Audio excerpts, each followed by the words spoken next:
Obrigada, Rose. Boa tarde. Vamos, então, proceder à leitura do capítulo 5, Bem-aventurados os aflitos, o item 27, que já está lá no final do capítulo. São algumas perguntas que Kardec coloca como consideração e esclarecimento, baseando as respostas em mensagens de alguns espíritos. Então, na pergunta 27, no item 27, ele diz assim: deve-se pôr termo às provas do próximo quando se pode? Ou é preciso, por respeito aos desígnios de Deus, deixá-las seguir seu curso? E é o espírito Bernardin, o espírito protetor, quem responde: dissemos e repetimos frequentemente que estáis sobre esta terra de expiação para rematar vossas provas, e que tudo aquilo que vos sucede é uma consequência de vossas existências anteriores, o ônus da dívida que tendes a pagar. Mas esse pensamento provoca em certas pessoas reflexões que é necessário deter, porque poderiam ter consequências funestas. Alguns pensam que desde o momento que se está sobre a terra para expiar, é preciso que as provas tenham seu curso. Há mesmo os que querem até crer que não somente é preciso nada fazer para as atenuar, mas que é preciso, ao contrário, contribuir para torná-las mais proveitosas, tornando-as mais vivas. É um grande erro. Sim, vossas provas devem seguir o curso que Deus lhes traçou, mas conheceis esse curso? Sabeis até que ponto elas devem ir? E se vosso Pai misericordioso não disse ao sofrimento, deixa-o daquele dos vossos irmãos, tu não irás mais longe? Sabeis se sua providência vos escolheu não como instrumento de suplício para agravar os sofrimentos do culpado, mas como bálsamo de consolação que deve cicatrizar as feridas que sua justiça tinha aberto? Não digais, pois, quando virdes um de vossos irmãos atingido, é a justiça de Deus, é preciso que ela tenha seu curso, mas dizei o contrário. Vejamos que meio nosso Pai misericordioso colocou ao meu alcance para abrandar o sofrimento de meu irmão.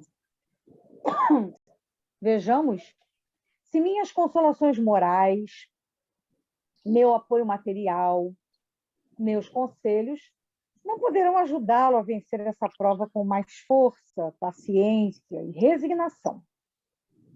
Vejamos mesmo se Deus não colocou em minhas mãos o meio de fazer cessar esse sofrimento.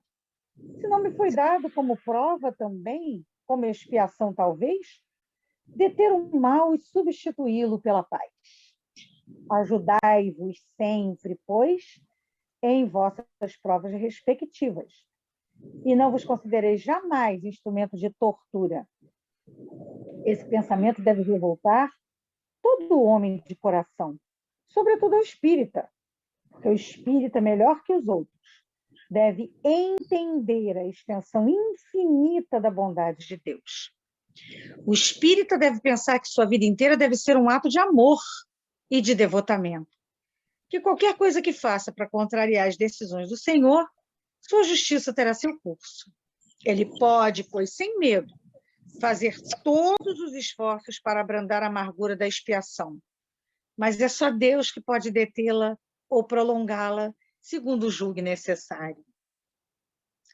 Não haveria um grande orgulho da parte do homem em se crer no direito de revolver, por assim dizer, a arma na ferida? De aumentar a dose de veneno no peito daquele que sofre, sob o pretexto de que tal é a sua expiação? Considerai-vos sempre como um instrumento escolhido para fazer-o cessar. Resumamos assim: estáis todos na terra para expiar, mas todos, sem exceção, deveis empregar todos os vossos esforços para abrandar a expiação de vossos irmãos, segundo a lei de amor e de caridade. Meus irmãos, nesse momento de pandemia, que como a Rose lembra ao início da reunião, há mais de um ano, vimos nos reunindo, vimos participando dessa oportunidade maravilhosa de orarmos juntos, essa situação toda vem nos mostrar que nós podemos ser, sim, instrumentos de balsamização, de amenização, de alívio, de ajuda, de auxílio, de apoio, de amparo. Nós podemos usar a lei de amor e caridade em favor de nossos irmãos. Porque, como diz Bernardin, esse espírito ali, naquela mensagem, se aquele sofrimento não estiver no momento de terminar, a justiça divina se fará. Mas nós teremos feito a nossa parte e poderemos aliviar, sem contrariar a justiça divina, sem contrariar as leis justas de Deus.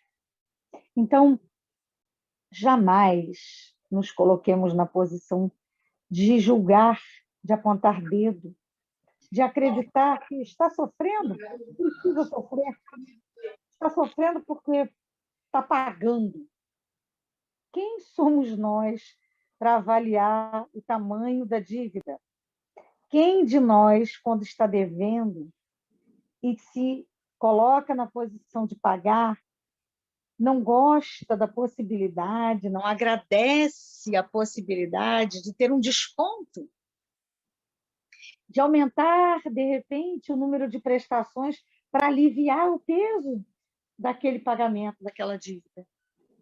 Então, a misericórdia divina dá a possibilidade de nós pagarmos de maneira mais a longo prazo, a médio prazo, e nos dá a possibilidade de alívio.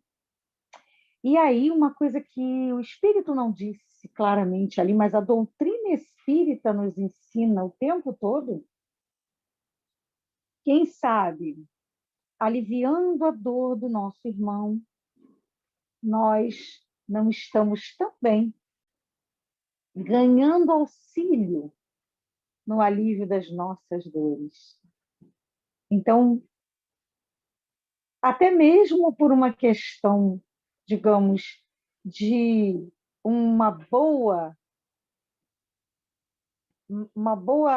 carga de alívio para nós mesmos, sejamos instrumentos de alívio dos nossos irmãos. Quando estendemos a mão, quando damos a mão, quando damos o sorriso, quando nos propomos a ser instrumentos de paz, instrumentos de amor, instrumentos de caridade, recebemos também de outros, no mínimo em gratidão, porque quantos espíritos existem desejosos de fazer o bem, mas que não têm a matéria para fazê-lo, e nós nos colocamos à disposição e fazemos, e eles, em gratidão, ficam conosco, nos auxiliando também. Então, que nós sejamos instrumentos, sempre, sempre, de alívio, da lei de amor e caridade. Que seja sempre essa a lei para nós, no nosso dia a dia, na nossa vida. Vamos juntos, então, orar. De olhos fechados, nos transportamos para a casa de Batuíra nesse momento. E ali naquele pátio, à sombra da mangueira, majestosa e amiga, estamos todos juntos. E de nossos corações, a vibração que sobe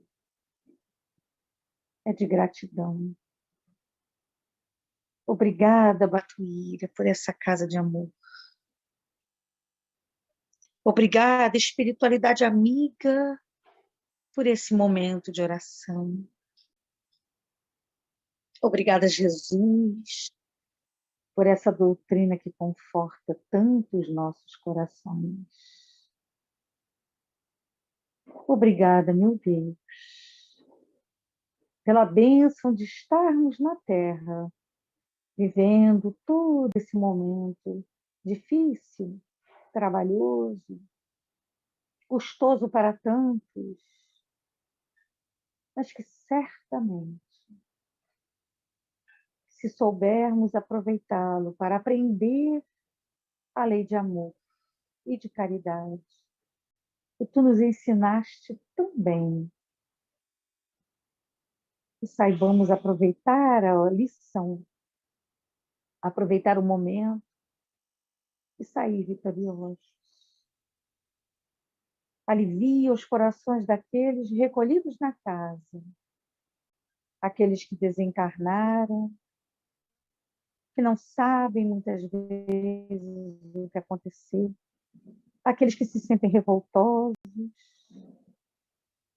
Abençoe e ameniza, Senhor Jesus.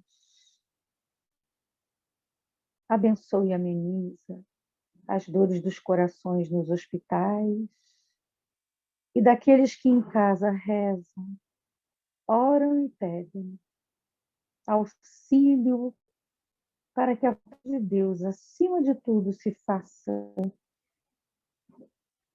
e que os corações se sintam mais leves, apesar da dor, da perda, da partida, muitas vezes. Querido Mestre Jesus, envolvei a casa de Batuíra em todos os planos, envolvei a casa de Batuíra de todas as formas, envolvei todos aqueles de quem nos lembramos com afeto e gratidão, envolvei todos aqueles que são beneficiados por essa casa de qualquer forma, material ou espiritualmente. Muito obrigada, Senhor. O que falamos não diz da emoção e da gratidão. Muito obrigada, porque a oportunidade é valiosa. Desejamos aproveitá-la da melhor maneira possível. E te pedimos auxílio, porque somos fracos e erramos. Mas o teu amor cobre a multidão de nossos pecados. Permanece em nossos corações, hoje e sempre, Senhor Jesus. Graças a Deus que assim seja. Uma boa tarde para Graças a Deus, boa tarde.